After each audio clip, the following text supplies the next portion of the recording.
Nagpasalamat ang duha ka driver sa lain-laing sakyanan kay wala sila'y bunog.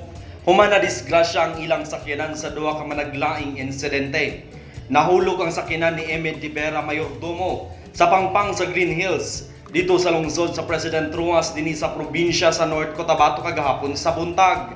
Apan, swerte nga wala kini tatsa nga migawas sa iyang sakyanan. Si Mayordomo, empleyado sa gobyerno nga taga-poblasyon Arakan, dako nga nagpasalamat nga luwas siya bisan man sa nahitabong disgrasya. Matod ni Mayordomo, hinay ang dagan sa iyang sakyanan apan kalit kining naglisod sa pagkontrol sa manobela hangtod nga na-overshoot kini sa kurbadang bahin sa kalsada ug nahulog sa pangpang.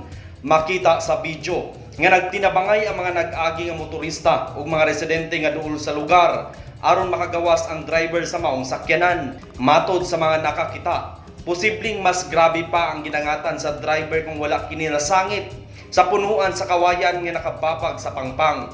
Samtang usa ka magtutudlo sa Southern Baptist College of Mlang nga nagsakay sa iyang motorsiklo ang aksidenteng nabangga sa nagparking na Ford Tractor sa Barangay La Esperanza, Tulunan, Cotabato, alas 7 sa gabi, September 12, 2022. Ang magtutudlo, giilang si Loveline Belja, residente sa Sibsib, Tulunan. Sa Facebook post nila Esperanza Chairman Erwin Angulo, na-rescue dayon si teacher kay kinakipagtambayayong siya sa Municipal Disaster Risk and Reduction and Management Office sa Tulunan ug daling gidala si teacher Belja sa pinakaduol nga ospital. Tungod sa panghitabo, nagpahinumdom na usab si Chairman Angulo ang DILG Memorandum Circular DILG MC 2022-085 nga nagmando sa mga motorista nga inabawal ang pagparking sa ilang mga sakyanan daplin sa kalsada. Matod ni Kapitan, ilang ipatawag sa Tulunan PNP ang tag-iya sa giparking nga sakyanan.